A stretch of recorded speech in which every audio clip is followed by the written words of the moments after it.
Bien, alors bonjour dans la vidéo du jour. Donc aujourd'hui, ce qu'on va voir, c'est la notion de graphe, d'accord? Et en particulier, on va traiter d'une petite introduction à ce qu'on appelle la théorie des graphes.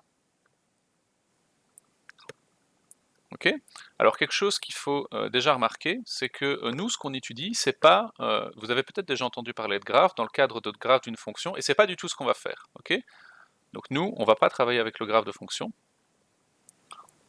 Donc si vous vous souvenez, le graphe d'une fonction, si on a une fonction qui va être comme ça, ok, le graphe, c'est l'ensemble des points qui vont former,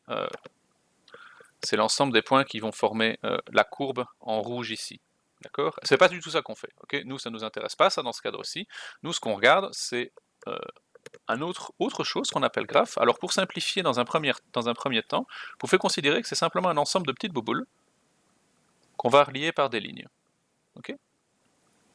Quelque chose, par exemple, qui ressemble à ça. D'accord? Et alors pourquoi est-ce que c'est intéressant d'étudier cette espèce de modèle de toile comme ça, d'ensemble de boules reliées par des lignes? Parce qu'en fait, ça sert à modéliser pas mal de choses de la vie courante. Donc par exemple, si on peut dire que ici c'est la gare et qu'on a un ensemble de maisons,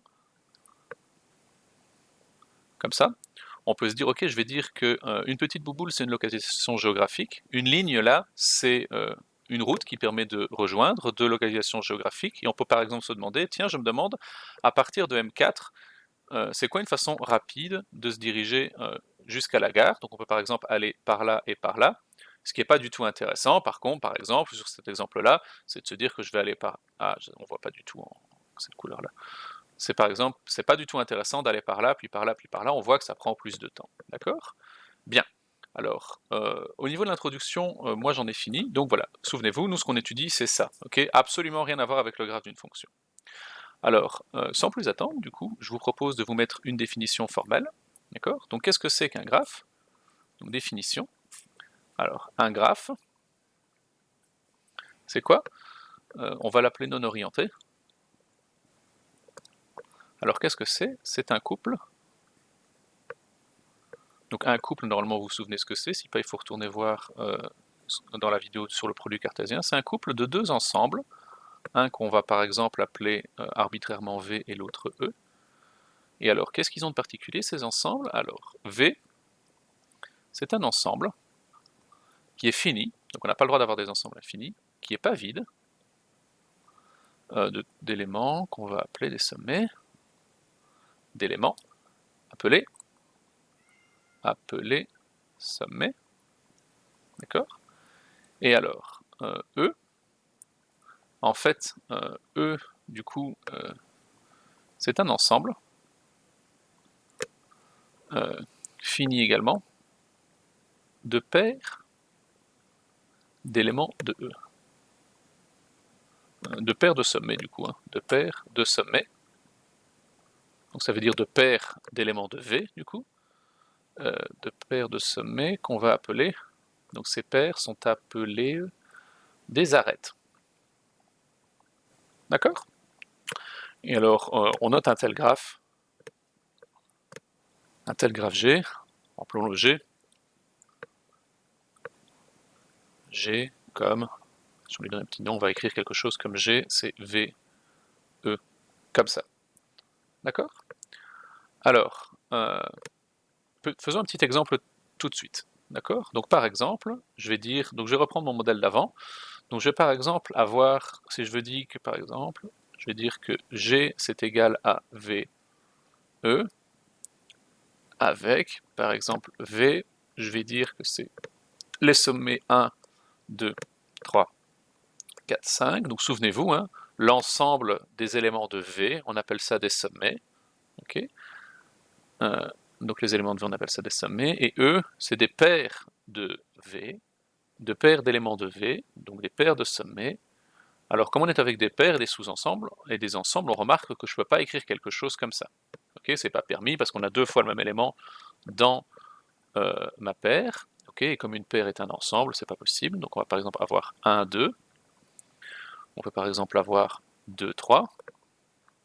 On peut par exemple avoir 3, 4. On peut par exemple avoir 4, 1.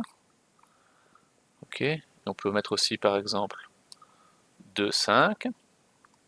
On peut mettre aussi par exemple 3, 5. Et on peut par exemple aussi mettre 1, 3. Ok? Alors voyons voir à quoi ça ressemble ça. Ok? Donc ça pour l'instant c'est très abstrait, on n'a pas de manière pour l'instant très élégante de représenter, et en fait vous allez voir que ça correspond exactement au modèle bouboule ligne que je vous ai expliqué dans l'introduction. Donc allons-y. Je vais avoir un sommet 1, je vais avoir un sommet 2, je vais avoir un sommet 3, je vais avoir un sommet 4, je vais mettre un sommet 5 ici. Ok? Donc on voit que j'ai une arête, donc les éléments de E, donc les paires, on appelle ça des arêtes, souvenez-vous, du sommet 1 vers le sommet 2. Hop, je vais dessiner une ligne là. Ok? Donc ça, cette ligne-là, elle correspond à ça. C'est celle-ci. D'accord? Alors je vois que j'ai également une arête de 2 à 3, une arête de 3 à 4, une arête de 4 à 1. D'accord? Donc celle de 2 à 3, c'est celle-là. Celle de 3 à 4, c'est celle-là. Celle de 4 à 1, c'est celle-là. Ok, etc., etc. Je vais arrêter de le faire, sinon ça va me faire plein de ratures. Alors, on a également une arête de 2 à 5, une arête de 3 à 5, et une arête de 1 à 3. Ok? Donc ça, c'est la représentation du graphe que j'ai dessus. C'est une manière de le représenter. D'accord? Alors, quelque chose qu'on peut tout de suite remarquer, donc je vais faire plusieurs remarques. Alors, la première remarque, c'est que avec cette définition, on ne peut pas avoir une arête entre un sommet lui-même. On ne peut pas avoir de boucle. Donc ça, une boucle, c'est une arête d'un sommet à lui-même. À lui-même. Ok? Pourquoi on ne peut pas avoir de boucle? Ben parce que sinon, c'est ce que j'avais dit, on aurait quelque chose comme par exemple 1, 1. Ok, ça serait une arête d'un sommet à lui-même, mais avec ces notations, étant donné que nous on travaille avec des ensembles et que comme les ensembles c'est des collections d'objets qui sont distincts, eh ben en fait on n'a pas le droit de noter 2 fois le même élément ici dedans. Avec cette définition-là, c'est très très clair. Donc ça c'est pas possible. Ok? Donc pour cette raison, en général, on va dire que les graphes avec lesquels on travaille, ils sont sans boucle. Ok? Et alors le deuxième point, donc on remarque dans la liste là que si on a une arête de 2 vers 3, en fait, on a aussi une arête de 3 vers 2. Okay, la ligne qui est de 2 vers 3 ici, cette ligne-là, d'accord, en fait, elle est aussi valide pour de 2 vers 3 et de 3 vers 2. Encore une fois, parce qu'on travaille avec des ensembles, et donc l'ordre dans lequel on va énumérer les éléments en extension n'a pas d'importance. Okay, donc remarque, deuxième remarque, si on a une arête IJ si on a une arête IJ, alors on a aussi JI. Okay, donc c'est la raison pour laquelle, par exemple, sur le dessin qui est au-dessus, ici, donc là par exemple, on a une ligne, c'est-à-dire une arête de 2 vers 3, et de 3 vers 2. D'accord? Donc ça, c'est la raison pour laquelle c'est les graphes avec lesquels on travaille, on dit qu'ils sont non orientés. Okay, vous avez vu que j'avais dit que mon graphe ici, il était non orienté. Okay, pourquoi? Parce que les arêtes, en fait, elles sont valides dans les deux sens. Okay, si 1 est relié à 3, alors 3 est relié à 1. D'accord? La relation qu'on est en train de définir ici, elle est symétrique, ce qu'on dit. Ça va? Donc ça, c'est deux petites remarques assez importantes sur la façon dont fonctionnent les graphes avec lesquels on va travailler ici, d'accord? Donc il y a plein d'autres modèles de graphes, ok? Des modèles où on pourrait avoir des boucles, des modèles où si I est relié à J, alors J est par lié à I. Okay, il y a plein de variantes pour modéliser des situations plus complexes. Ici, c'est une petite introduction, donc on va se limiter à ce modèle-là, d'accord? Bien. Alors, continuons du coup avec un tout petit peu de terminologie de base, donc allons-y. Donc quelque chose qu'on aimerait bien dire quand on a un graphe, c'est le nombre de sommets, donc le nombre de petites bouboules, le nombre de lignes, le nombre d'arêtes. Okay, et en fait, ça, on appelle ça l'ordre et la taille. Okay, donc soit j'ai un graphe qui constitue du couple VE, alors qu'est-ce qu'on a? On dit que alors la taille de V, en fait, ça c'est ce qu'on appelle l'ordre de G. Ok, donc ça c'est le nombre de sommets. Ok, et alors de la même manière, la taille de E, on appelle ça la taille de G.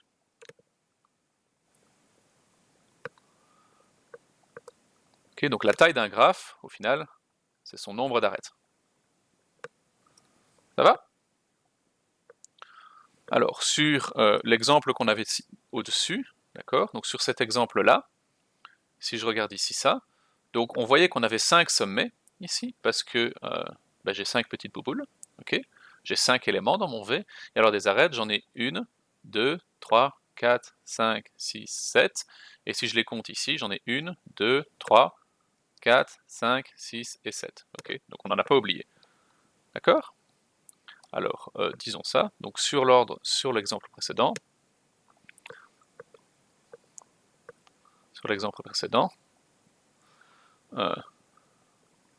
l'ordre de G est égal à 5 parce qu'on a 5 sommets, et la taille de G, elle est égale à 7 parce qu'on a 7 arêtes. D'accord? Bien, bien, bien. Alors, en fait, au vu de ces définitions, quelque chose qu'on va très vite remarquer sur un graphe, en fait, c'est que la seule information qui nous intéresse, au vu de ce dessin-là, en fait, et au vu de la définition, c'est qui est relié à qui directement. Okay, c'est les arêtes qui nous intéressent vraiment. On veut savoir, par exemple, que 5 est relié à 2. Okay, on veut savoir, par exemple, que l'ensemble des éléments qui sont reliés à 5, on a 2 ici et on a 3 ici. Okay, ça, c'est quelque chose de très important. Et donc, au final, c'est toutes ces connexions qui nous intéressent. C'est ça qui va véritablement définir la nature d'un graphe. Okay, et alors, du coup, on va compléter un peu notre terminologie avec cette prise d'information qui nous intéresse. Okay, donc, on va d'abord commencer par définir c'est quoi l'ensemble des sommets connectés à un autre sommet par des arêtes. Okay, donc, allons-y. Et ça, on va naturellement appeler ça le voisinage. C'est l'ensemble des voisins. Ce sont les gens qui sont autour de nous. Okay, donc, allons-y. Donc, définition. Alors, soit G qui est un graphe, ok, et on va prendre 2 sommets de V. Ok. Pourquoi est-ce que j'ai besoin de 2 sommets? Non, en fait, je n'ai pas du tout besoin de ça. J'ai besoin et un sommet de V. Ok, donc ça c'est un V. Je sais que j'écris très mal, mais ceci est un V. D'accord? Alors, on définit du coup le voisinage de V. Habituellement, le voisinage de V, on note ça avec un grand N. N, parce qu'en anglais, voisinage c'est neighborhood. N de V, on définit comme quoi. Alors, le voisinage d'un graphe, c'est l'ensemble des sommets qui sont adjacents. Okay, donc, le voisinage d'un sommet V, c'est un ensemble de sommets U, tels que, alors on veut, s'ils sont adjacents, s'ils sont connectés, U et V, ça veut dire qu'on a une arête de U à V. Ça veut dire que nous, on veut une arête de U à V. Tout simplement comme ça. Ok, donc ça veut dire quoi? Ça veut dire c'est l'ensemble des sommets qui sont adjacents.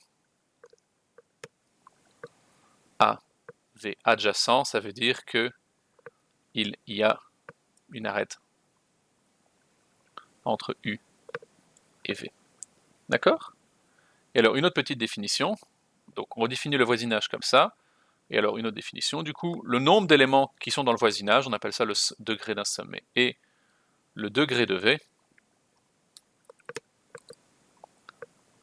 comme la taille du voisinage.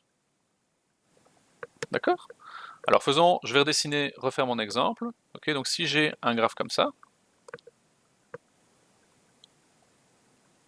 ok, hop, hop et hop, je pense que c'était ça notre exemple. 1, 2, 3, 4, 5. Alors, essayons de voir ça. Ok, je vais essayer de définir le voisinage de chacun de mes sommets. Ok, voisinage, et alors je vais avoir aussi le degré. Comme ça, on va faire un beau petit résumé pour chacun de nos sommets. Alors, le voisinage de 1, qu'est-ce que c'est? Le voisinage de 1, quels sont les sommets qui sont reliés à 1? On voit que sur notre dessin, on va avoir 2, on va avoir 4 et on va avoir 5, parce qu'on a une arête là, une arête là et une arête là. D'accord? Donc allons-y. Donc le voisinage de 1, du coup c'est 2, 4, 5, et du coup le degré de 1, le degré de V, comme on le note, ce degré on le note comme ceci, D de V. Okay? Et donc le degré de 1, ça va être égal au nombre de sommets adjacents à 1, c'est-à-dire la taille du voisinage, et donc là on voit qu'on a 3 sommets, donc le voisinage est de taille 3. Donc le degré de V est égal à 3. Alors le voisinage de 2, ce qui est connecté à 2, on a 1, on a 4 et on a 3. Okay?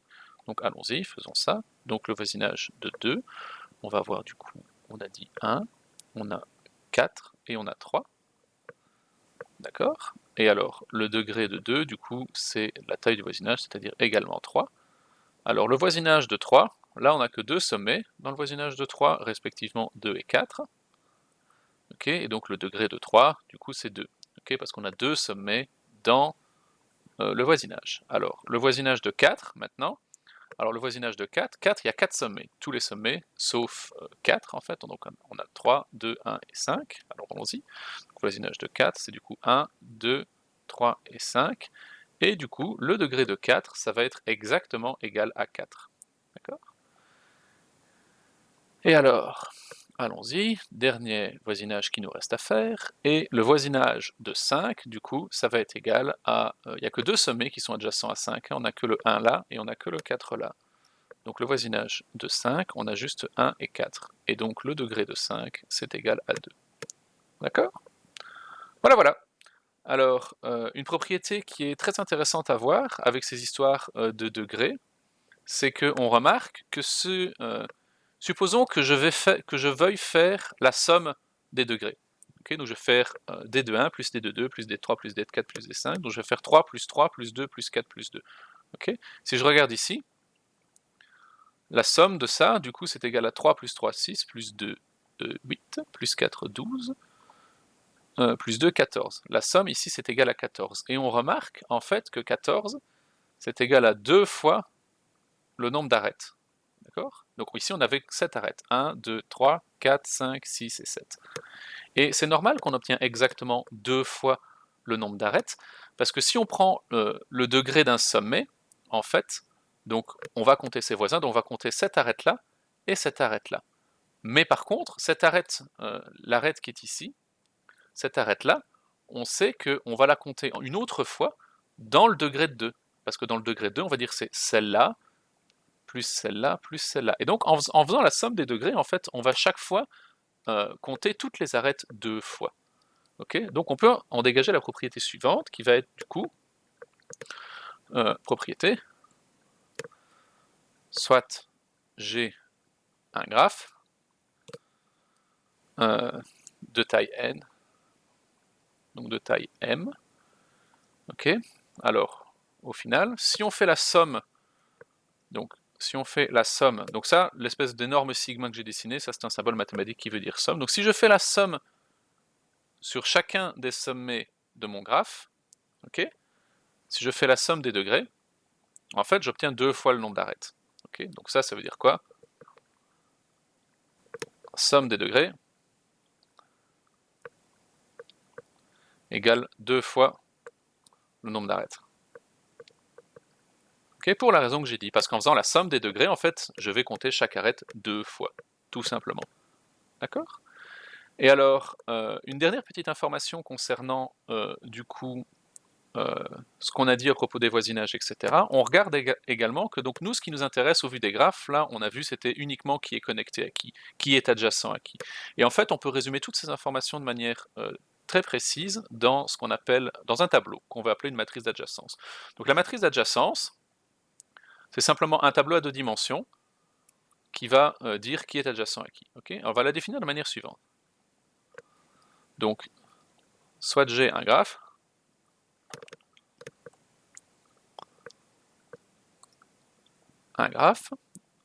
d'ordre n. Alors, la matrice d'adjacence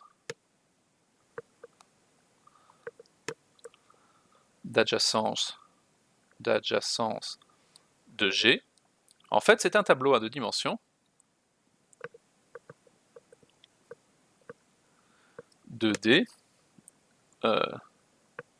qu'on va noter par exemple, ça va être, on va par exemple dire que ça va être l'ensemble des A, I, J, ok, donc tel que, alors l'élément en ligne I et colonne J, je vais le noter A, I, J, ok, donc ça veut dire l'élément en ligne I et colonne J, d'accord. L'élément A, I, J, en fait, il va valoir quoi? On va dire que cet élément va valoir 1 si on a une arête de I à J,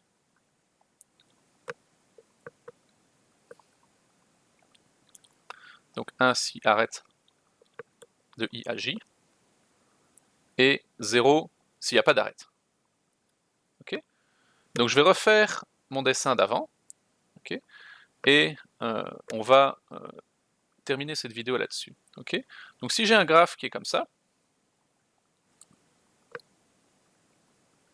okay, je reprends toujours le même dessin, 1, 2, 3, 4, 5, okay, donc ça il est relié ici, hein, on ne va pas finasser. Alors ma matrice adjacente, j'ai dit que c'était un tableau en 2 dimensions avec a priori du coup 5 lignes et 5 colonnes, okay. Donc ici il était un tableau à n lignes et n colonnes. Ok, donc alors je vais mettre les étiquettes de mes sommets ici en en-tête, comme ça ce sera plus facile. Alors, et nous on a dit qu'on met un 1 s'il y a une arête de I à J. Alors, est-ce qu'on a une arête de 1 à 1? Non, on avait dit que c'était pas possible, on a un graphe sans boucle. Okay, est-ce qu'on a une arête du coup de 1 à 2? On voit, elle est là. Okay, c'est celle-là. Donc on va mettre un 1 en ligne 1 et colonne 2. Est-ce qu'on a une arête de 1 à 3? On n'a pas d'arête ici. Ok, il n'y a pas d'arête là. Donc on va mettre un 0 à cet endroit-là, de 1 à 3. D'accord? Alors, on a une arête de 1 à 4, ok, elle est là. D'accord? Donc on a un 1 ici, et on a également une arête de 1 à 5, elle est ici, donc on va également mettre un 1 là. Ok? Alors, faisons cela pour chacun des sommets. D'accord? Donc pour 2, on voit qu'on a une arête de 2 à 1, on a une arête de 2 à 3 et une arête de 2 à 4. Okay, et on n'a pas d'arête de 2 à 2 parce qu'on n'a pas de boucle, et on n'a pas d'arête de 2 à 5, vous avez vu, il n'y a pas d'arête ici. Okay, alors allons-y un peu plus rapidement pour la suite. Donc on a une arête de 3 à 2, on a une arête de 3 à 4, et on n'a pas d'arête aux autres endroits. Okay, pour 4, on voit que 4, il est relié à tout le monde sauf à lui-même. Okay, donc on va avoir un 0 là et des 1 partout ailleurs. Okay, et alors, au niveau de 5, on voit que 5 est relié à 1 et à 4, donc on a des 1 à ces endroits-là. D'accord? Alors, on remarque quelque chose. Donc ça, la matrice d'adjacence, c'est ça. Du coup, la matrice d'adjacence, c'est ce tableau-là. Ok? Ça, c'est la matrice d'adjacence.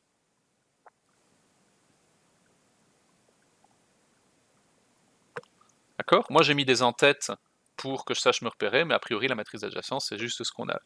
Alors, plusieurs petites remarques sur cette matrice d'adjacence. Remarque 1. Alors, on remarque que le nombre de 1 sur une ligne, ça va être le degré du sommet en question. D'accord? Parce que les 1 dénotant les arêtes, en fait, le nombre de 1 sur une ligne, ça va donner le nombre de voisins, c'est-à-dire le degré. Donc 1, par exemple, on remarque qu'il a 3 voisins, 2, 4 et 5. Okay, raison pour laquelle on a mis un 1 là, un 1 là et un 1 là. Et donc si on compte le nombre de 1, ça va nous donner le degré d'un sommet. Okay, donc le nombre de 1 en ligne sur la matrice. Donc, et vous remarquez que ça marche aussi en colonne. Hein. Si je regarde ici, comment? Ouais, si je regarde ici, j'ai rien dit, oubliez ce que j'ai raconté. Attendez, il y a quand même quelque chose de très étrange. J'ai fait une faute ici. Ici, c'est un 0. Okay, parce que 3 n'est pas relié à 1. Okay, il n'y a pas de truc là. D'accord? Donc ça, ce que je voulais vous dire, c'est que ça marche aussi en colonne. Hein. Donc, si je regarde le nombre de 1 en ligne ou en colonne, ça va me donner le degré de sommet en question. Okay, donc le nombre de 1 en ligne ou en colonne sur la matrice donne le degré du sommet considéré. Par exemple, ici, on voit que le degré de 1, c'est égal à 3. Okay, si je regarde ici, par exemple, le degré de 3 en colonne, c'est égal à 2. D'accord? Donc on peut le voir en ligne ou en colonne. D'accord? Alors deuxième chose, la diagonale de cette matrice, donc cette partie-là, ok, ça ici, c'est toujours que des zéros. C'est normal parce qu'un sommet n'est jamais relié à lui-même. Ok? La diagonale de cette matrice, elle est toujours nulle. Pourquoi? Parce que un sommet n'est jamais relié à lui-même. Parce qu'on n'a pas de boucle. Ok? Pas d'arête entre I et I, tout simplement. Ok? Alors, autre chose, une dernière remarque sur la matrice d'adjacence. On remarque, en fait, donc regardez, si je regarde, je vais prendre une autre couleur encore, si je regarde un bon gros vert, ce serait bien un bon vert. Si je regarde cette partie-ci, ici, donc la partie qui est en dessous de la diagonale, ok, on voit que c'est symétrique par rapport à la partie du dessus. Ok, donc là, vous remarquez que j'ai 1 et 1, c'est le même. J'ai le 0 est là, c'est bon aussi. D'accord? Alors, de 3 à 2, de 3 à 2, j'ai fait des fautes avec 3. Donc de 3 à 2, on a un 1 ici. Okay, il y avait une arête ici de 3 à 2. Okay, j'ai fait une faute en le notant. Donc de 3 à 2, on a bien quelque chose ici. Donc ici, de 3 à... On voit qu'on a un 1 là, et on voit qu'on récupère le 1 là. Okay, et donc en fait, cette matrice, on va dire qu'elle est symétrique en fait, parce que si on inverse ligne et colonne, on obtient la même chose. Okay, donc faisons cela. Donc remarque, allons-y, donc cette matrice est symétrique. Donc c'est-à-dire, en fait, l'élément en A, IJ, en fait, c'est la même chose que l'élément en A, JI. Okay, et ça, c'est quel que soit I et J. Okay, pourquoi? Parce que si on a une arête de I à J, c'est-à-dire si IJ, en fait, c'est égal à 0, si on a une arête de I à J, alors on a également une arête de J à I. Donc ça, c'est pour les 1, et de la même manière, si on n'a pas d'arête de I à J, alors on n'a non plus pas d'arête de J à I. Raison pour laquelle, en fait, notre matrice, elle est complètement symétrique. Et donc, au final, cette matrice-là, quand on veut simplifier, on aurait simplement pu la noter, on aurait simplement pu noter le triangle du dessus, donc cette partie-ci, ou le triangle du dessous. Okay, et la plupart du temps, il y a beaucoup de gens qui notent leur matrice uniquement comme ça, parce que ça va tout simplement beaucoup plus vite. Okay, donc on pourrait juste noter cette partie-là, donc on aurait 1, 0, 1, 1, 1, 1, 0, c'est ça, ensuite on aurait 1, 0, et ensuite 1 là. Pourquoi est-ce qu'on note que ça? Parce qu'on sait qu'ici, donc on sait que dans la diagonale ici, là on sait qu'on a des zéros, et on sait que dans cette partie-ci, ici, en fait on sait que ça c'est symétrique. Okay, et donc ça veut dire qu'on peut trouver ce qu'il y a là à partir des informations qui sont là. Okay, raison pour laquelle parfois on est un peu paresseux, et on se contente de donner ça comme ça. D'accord? Bien, bien. Alors, moi, pour cette première vidéo sur les graphes, j'ai pas grand-chose à vous dire, donc si je résume ce qu'on a vu, ok? Donc on a d'abord vu ce que c'était que le modèle graphe. Donc on a vu ce que c'était que les sommets, on a vu ce que c'était que les arêtes, ok? On a vu ce que c'était que l'ordre et la taille. Ensuite, on a vu tout un tas de choses relatives à l'adjacence, donc c'est-à-dire, en gros, voisinage et la matrice d'adjacence. D'accord? Donc voilà. Donc moi, sur cette première introduction, j'ai pas grand chose d'autre à vous dire, donc je vous propose de se retrouver plus tard dans la vidéo suivante. Allez, salut!